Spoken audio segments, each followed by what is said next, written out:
क्योंकि ये जो है फेडरल सिस्टम है, इसके अंदर बहुत सारे कल्चर्स होते हैं। इस कल्चर को बचाने के लिए और इन ट्रेडिशंस को बचाने के लिए एक हेट्रोजीनियस सोसाइटी होना चाहिए। दोस्तों नमस्कार, आप देख रहे हैं मास इंडिया और मैं विभू कुमार झा। देखिए इस वक्त अभी हमारे साथ हैं इस्माइल हैं, जिस तरीके से मेरे पीछे तस्वीर लगी है, यंग इंडिया के बोल ग्रैंड फिनाले सीजन 5 के विनर हैं, इस डिबेट के विनर हैं।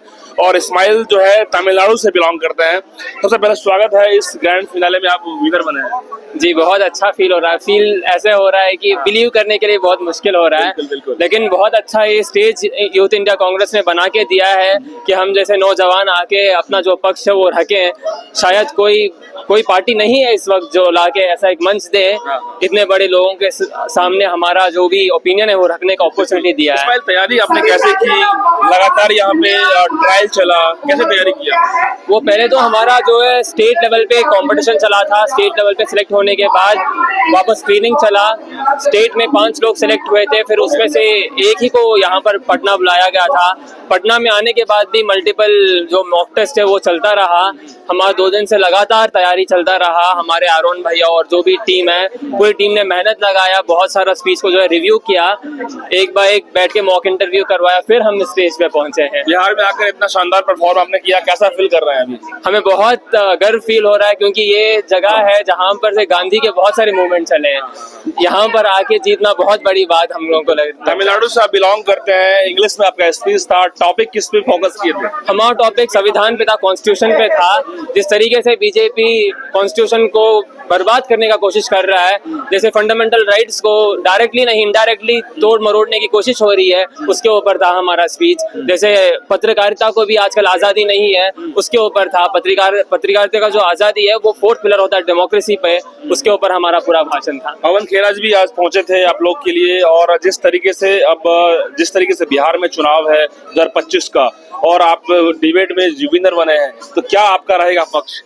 वो अभी पार्टी डिसाइड करेगा, उसमें तो हम कुछ बोल नहीं सकते, वो पार्टी के ऊपर रहेगा। लेकिन आप स्पोक्स पर्सन भी शानदार बनेंगे, यूथ लीडर बन सकते हैं, आप बन गए हैं, तो क्या आप कांग्रेस को किस रूप में देखना चाह रहे हैं? हम कांग्रेस को तो इसी रूप में देखना चाहेंगे कि वो जनता के लिए काम करती हुई एक पार्टी है। वो अगर पार्टी ऐसी होती कि जो सिर्फ वोट बैंक के लिए भागती है तो फिर वो भी प्रोपागेंडा करते हैं। लेकिन कन्याकुमारी से लेकर कश्मीर तक भारत जोड़ो यात्रा में राहुल गांधी जी जो चले हैं, उसके पीछे क्या मैसेज था कि लोगों के बीच में जो प्यार मोहब्बत की बातें हैं वो की थी उन्होंने। तो ये प्यार मोहब्बत वाली पार्टी है, ये ऐसी पार्टी नहीं है जो सिर्फ वोट बैंक के पीछे भागती है। आपने इंग्लिश में स्पीच दिया, आप हिंदी भी अच्छा बोल लेते हैं, तमिलनाडु से हैं। जी, तमिलनाडु से है हम। लेकिन ये बीजेपी ने ये माहौल बना के रखा है कि तमिलनाडु वाले हिंदी सीखना नहीं चाहते हैं। अच्छा। लेकिन मैं एग्जांपल हूँ कि तमिलनाडु वाले हिंदी भी बात कर लेते हैं। क्या बात है, यानी कि कहीं ना कहीं हिंदी सीखने की बात जब आती है तो तमिलनाडु से भी लोग हिंदी में अच्छा है बोल रहे हैं। जी बिल्कुल, बस ये बात से उन लोगों को प्रॉब्लम है कि आप इम्पोज ना करें, ये ना बोले कि सीखना ही पड़ेगा।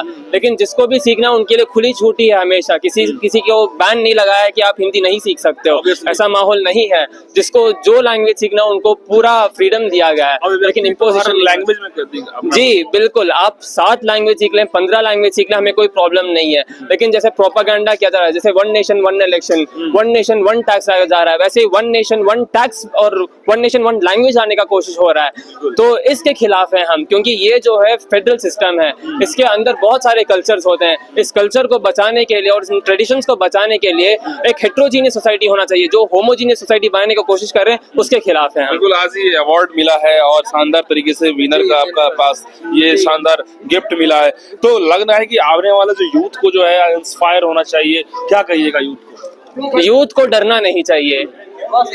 हालात मुश्किल के बहुत सारे होंगे। पीछे ही हमारे भगत सिंह हैं, 23 इयर्स के एज में उन्होंने फांसी पे लटक गए थे इस देश के लिए, इस आजाद देश के लिए। और जब आज आजाद देश में बोलने की तक भी हम लोगों को इतना डर लग रहा है, तो क्या आजादी, क्या किस तरीके की आजादी में जी रहे हैं? जब ऐसा एक माहौल है, यूथ को निकल के बाहर आना चाहिए और जो भी गवर्नमेंट बोलते है उसके खिलाफ बात करना चाहिए, डरना नहीं चाहिए। आपका टॉपिक था संविधान को लेकर, कुछ 2 लाइन, कुछ खास पॉइंट। संविधान का जो सोल है वो 3 आर्टिकल में रहता है, आर्टिकल 14, आर्टिकल 19 और आर्टिकल 21। और आर्टिकल 14 इक्वालिटी के बारे में बात करता है, आर्टिकल 19 फ्रीडम ऑफ स्पीच के बारे में बात करता है, और आर्टिकल 21 राइट टू लाइफ के बारे में बात करता है। तो इसी में हम सबका फंडामेंटल राइट जो है वो एक ही जगह पे आ जाता है। तो ये जो फंडामेंटल राइट्स है वो उसको अटैक करने का कोशिश आज हो रहा है।